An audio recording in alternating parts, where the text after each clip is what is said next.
Simon Marks never imagined that the purchase of his bargain home in Luton, England, would lead him to unearth a secret buried for decades. At 37 years old, he had finally found what he thought was his dream house, a property offered at an irresistible price by an owner in a hurry to sell. Little did he know that the real bargain lay hidden, deep beneath the cracked concrete of his new driveway, waiting to reveal a long-forgotten story from the past. The excitement of buying a new house is often accompanied by visions of fresh beginnings. For Simon, that excitement was palpable as he signed the paperwork and took possession of the home. The property, built in the 1970s by an elderly couple who had long since moved on, had its quirks. Simon, always a practical man, had done his homework, or so he thought. The local surveys showed nothing unusual about the land. The plot had previously been empty, and there was no indication of any underground structures on the official records. Yet, a sense of unease lurked in the background, a feeling that would soon be confirmed in a most unexpected way. After a tiring weekend spent unpacking and settling in, Simon looked forward to a quiet first night in his new home. With a shorter commute to work and the promise of newfound freedom, he went to bed with thoughts of the next day's possibilities. But as darkness enveloped the room, he began to hear a strange, unsettling sound outside. It wasn't the familiar rustling of leaves or the distant hum of nighttime traffic. No, it was a dull, metallic scraping, like gravel dragged across metal, a noise that sent a shiver racing down his spine. Lying in bed, Simon strained his ears, trying to pinpoint the source. The sound came again, faint but persistent, echoing from somewhere beneath the house. He peeked out his window, scanning his small garden, but found nothing unusual. Dismissing the noise as perhaps a stray animal or a quirk of the old building settling, he reluctantly returned to sleep, unaware that the real mystery had only just begun.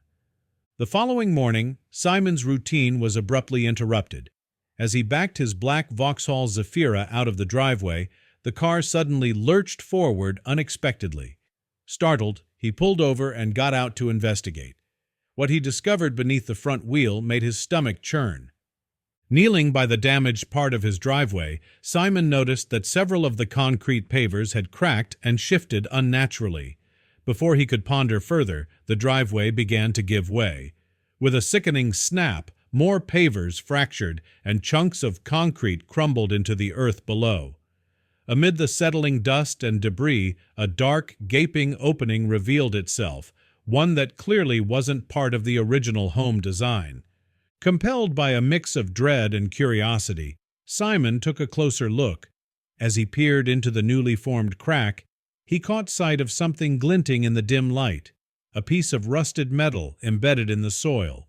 With a trowel in hand, he began to carefully dig around the object, hoping to uncover its origin. The dirt fell away easily, revealing more of the mysterious piece of metal. It was attached to something, though at first it wasn't clear what. Simon tugged at it with all his might, but the rusted metal stubbornly resisted his efforts. Realizing that it was not a loose scrap but part of a larger structure, he decided to excavate further, uncovering more of the object as he worked. As he cleared away the earth, it became apparent that the metal was fastened to a man-made object hidden beneath the driveway. A chill ran down his spine as he recognized that what he had stumbled upon was far more sinister than a mere piece of discarded junk.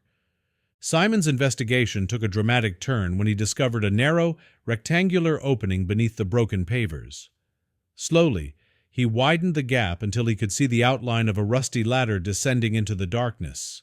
His heart pounded as he contemplated the possibility of a secret passageway or chamber hidden beneath his home, a relic of the past concealed for decades. Unsure of what lay below, Simon called his father, Gerald, for backup.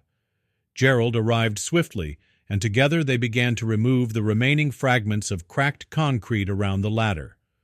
The more they cleared away, the more it became clear that the structure was not a recent addition.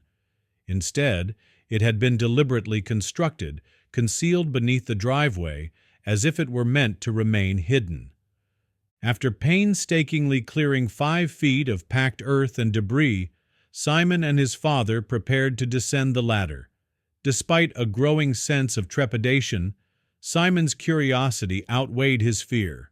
Before taking the plunge, he lowered his phone attached to a selfie stick into the dark passageway to get a glimpse of what lay ahead. The grainy image on the screen revealed not one, but 2 small rooms separated by what appeared to be a wall. The low lighting and claustrophobic space set the stage for a discovery that would soon unravel a hidden chapter of local history.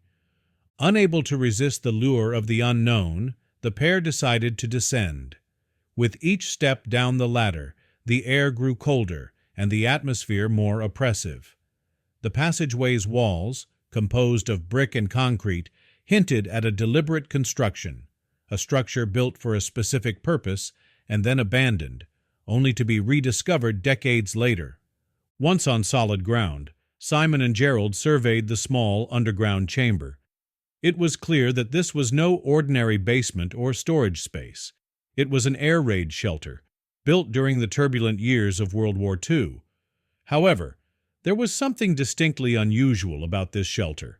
Unlike the more common Anderson-designed bomb shelters, lightweight, prefabricated structures meant to provide temporary refuge during air raids, this shelter was constructed of brick and mortar, with reinforced concrete walls that spoke of permanence and a serious intent to withstand prolonged attacks. Their discovery suggested that, at some point, the local community had felt the need for a sturdier refuge. The shelter, with its 2 separate rooms and heavy construction, indicated that it was designed to house people for longer periods, stocked with supplies and built by hand during a time of crisis. As Simon and his father began exploring the chamber more thoroughly, they uncovered several artifacts that provided a window into the past. In one of the hidden rooms, a fragile newspaper clipping from the days of World War II lay partially buried in dust. The headline, "Luton Airport, Is This the End?" hinted at the looming threat that had gripped the nation. Other articles, barely legible, chronicled the day-to-day struggles of wartime Britain, capturing the fear and resilience of a community under siege. Further exploration revealed remnants of what must have been emergency provisions. The walls were lined with evidence that the shelter had once been stocked with food, water, and essential supplies, a lifeline for the civilians who had taken refuge here during air raids. The craftsmanship was remarkable, with brick and mortar reinforcing the concrete structure to form a formidable barrier against the bombs that rained down from above. Simon recalled that when he'd purchased the property, the seller had been in an inexplicable hurry to part with the house. It now seemed clear that the previous owners had known about the hidden shelter and perhaps even considered its potential value or danger. The existence of such a structure was not recorded on any modern home plans or surveys, a secret buried under layers of history and concrete. As they pieced together the clues, Simon's father explained that the shelter was not typical of the standard air raid shelters built by Sir John Anderson's team. Anderson's designs were widely used, lightweight, and intended to be easily assembled and later dismantled. In contrast, what Simon and Gerald had discovered was a more robust structure, built in a time of dire need when local citizens likely banded together to create a permanent shelter. This community-built shelter had been designed to protect families during prolonged periods of bombing, its very construction a testament to the resilience and ingenuity of the people who built it. Research later confirmed that after a bomb landed near Luton in 1938, the fear of future attacks spurred local communities to take drastic measures. In the strategic location where Simon's house now stood, residents had constructed a more durable refuge, a hidden sanctuary meant to safeguard lives when the skies turned hostile. News of Simon's discovery spread quickly. Neighbors and local reporters flocked to his driveway, eager to catch a glimpse of the long-hidden shelter. While the attention was overwhelming, Simon remained focused on preserving a piece of history that was more than just an oddity. It was a tangible reminder of a turbulent time that shaped the community. Simon and his father made the decision to restore and preserve the underground shelter. They envisioned it as a historical monument, a site where future generations could learn about the extraordinary lengths to which ordinary people went to protect themselves during one of history's darkest hours. The project would be challenging, with a mountain of debris still to be removed, and many details to be meticulously recorded, but the determination to honor the past was unwavering. As Simon reflected on the bizarre chain of events that had started with strange noises beneath his driveway, he felt a mix of awe and responsibility. What had begun as a simple inconvenience, unexplained sounds in the night, had led to the unearthing of a forgotten chapter of local history. The discovery not only altered his perception of his new home, but also deepened his connection to the community's past. In restoring the shelter, Simon hoped to shed light on the resilience of those who had built it and the lives it once protected. He envisioned guided tours, educational displays, and community events that would celebrate the ingenuity and spirit of wartime Britain. For him, the shelter was more than an abandoned relic. It was a symbol of survival, courage, and the enduring importance of remembering history. Now, with plans in place to secure and restore the structure, Simon Marks faces the future with a renewed sense of purpose.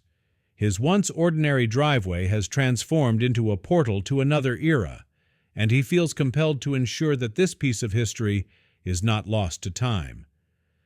The mysterious sounds he had once feared now serve as a reminder of the hidden stories that lie beneath the surface, stories waiting to be uncovered by those willing to listen. For Simon, the journey from the eerie noises of that first night to the discovery of an underground chamber has been as unexpected as it has been transformative. It is a tale of curiosity, resilience, and the power of uncovering secrets that have long been buried. In preserving this relic, he honors not only the memory of those who built it, but also the generations that survived the trials of war. The secret passageway beneath his driveway now stands as a testament to the past, a reminder that history often hides in the most unassuming places, waiting for someone with the courage to dig a little deeper. And as Simon and his father continue their work, the story of the shelter will serve as an enduring lesson in both the fragility and the strength of the human spirit.